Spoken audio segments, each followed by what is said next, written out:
Hello, and welcome to this explainer. Today, we're unpacking a topic that is just so deeply personal for millions of adults over 60. If you've been feeling completely exhausted because your nights are constantly interrupted, I want you to know right off the bat, you are far from alone in this. We're going to take a really close look at the frustrating reality of those early morning wake-ups. But more importantly, we're going to uncover the hidden, underlying reasons behind them, which you'll see perfectly illustrated in the clean, medical-styled whiteboard sketches throughout our explainer today.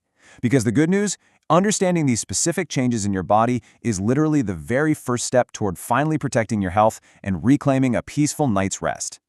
Okay, let's dive into this, because so many people just assume that waking up repeatedly in the middle of the night means they have insomnia, or, they just accept it as a normal part of getting older.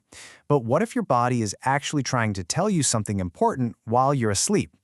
According to sleep and health experts, waking up during these early morning hours almost every single night can sometimes be linked to specific physiological changes that absolutely deserve your attention. It's an incredibly familiar and frustrating scenario, isn't it? You go to bed feeling completely wiped out, only to find yourself suddenly wide awake. You stare at the digital clock in the dark, actually glare is probably a better word, and it reads 3:17 a.m., then 4:08 a.m. You toss and turn, desperately hoping to fall back asleep, all while dreading that heavy exhaustion you just know is going to follow you around the very next day. While occasional nighttime waking is super common, waking up at the exact same time almost every night, well, that's a pattern we really need to pay attention to. Section 1. Normal sleep and aging. To really understand why this happens, we first have to look at the biological mechanics of how sleep evolves over our lifespan.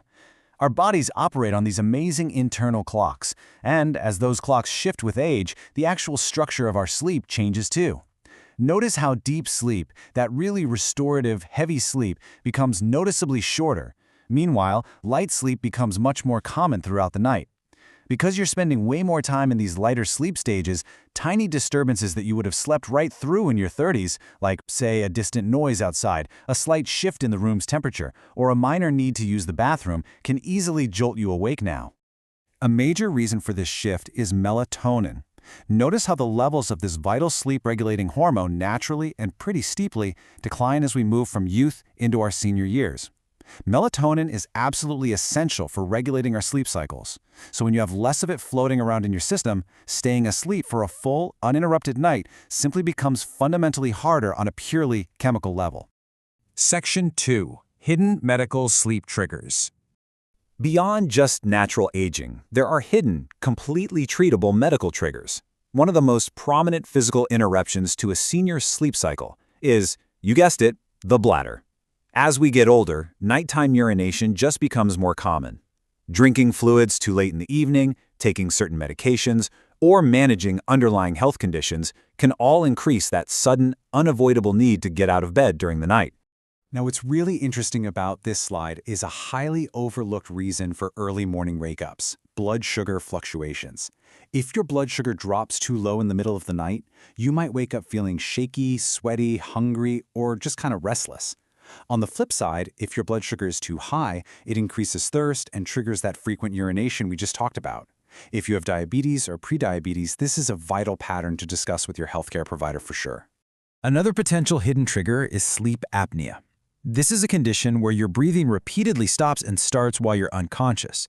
It's really sneaky because it quietly pulls people right out of deep rest. Many folks don't even realize it's happening to them. They just wake up several times a night and feel terribly tired in the morning. It's often accompanied by loud snoring, and because it carries other serious health risks, it absolutely requires a medical evaluation if you suspect it. We also have to look closely at our medicine cabinets. For instance, water pills or diuretics can drastically increase those nighttime bathroom trips if you take them too late in the day. Other medicines, like certain steroids or stimulating medications, simply make it much harder for your brain to stay asleep.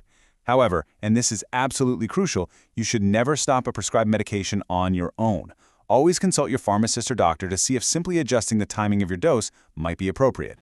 Then there's heartburn. When you lie flat, especially right after a late or heavy meal, it allows stomach acid to move upward into the chest. This silent acid reflux can cause a really subtle discomfort that is just annoying enough to pull you out of those lighter stages of sleep, even if you don't immediately recognize heartburn as the reason you woke up in the first place. Pain is another heavily underestimated factor here. Things like arthritis, back pain, hip discomfort, or leg cramps might feel entirely manageable while you're moving around during the daytime. But at night, without all the mental distractions of your daily routine, even a minor joint ache or cramp can feel totally magnified and pierce right through a light sleep state. Section 3. The sleep anxiety cycle. So we've talked about the physical triggers, but we really can't ignore the psychological ones. In the quiet, dark, early morning hours, the brain can easily become its own worst enemy. Even if you don't feel particularly anxious during the daytime, stress can just flood your system the exact moment you wake up unexpectedly. You might think, if I don't fall asleep right now, tomorrow will be terrible. That internal monologue creates an instant stress loop. Worrying about your lack of sleep actually makes your sleep worse. It makes your brain far too alert to drift back off, and you become trapped in this cycle of frustration night after night. Section 4. Habits for restful sleep. So the crucial point is, you don't have to just accept poor rest. Let's run through a preventative checklist of daily habits that can profoundly impact your nights. First, keep a regular sleep schedule. Going to bed and waking up at the exact same time every day trains your internal clock. Second, get 15 to 30 minutes of natural morning sunlight to really reinforce that sleep-wake cycle. Third, stay physically active during the day. It heavily supports better rest. Fourth, enjoy light evening meals and cut back on your fluids a couple of hours before bed. And finally, ensure your bedroom is a comfortable environment. Keep it dark, cool, and quiet. But what should you actually do when you find yourself wide awake at 4:08 a.m.? Well, here's a practical recovery plan. Step 1. Do not panic. And whatever you do, do not check the clock repeatedly, because that just feeds right into that anxiety loop. Step 2. Take slow, gentle breaths to give your body a real chance to relax. Step 3. If you just can't fall asleep after a while, get out of bed briefly. Do a quiet activity in dim light. That is so much more helpful than just lying there in bed feeling incredibly frustrated. And this brilliantly illustrates two major pitfalls you'll want to avoid as you work on your sleep. Mistake number one is assuming poor sleep is just part of getting older and ignoring frequent poor quality rest. Mistake number two is relying on over-the-counter sleep aids every single night without talking to a professional. These medications can cause next-day drowsiness, increase fall risks, or even interact dangerously with other medicines in older adults. While waking up early is usually related to normal age-related changes, you must pay attention to your body. These specific red flags absolutely require a prompt medical evaluation.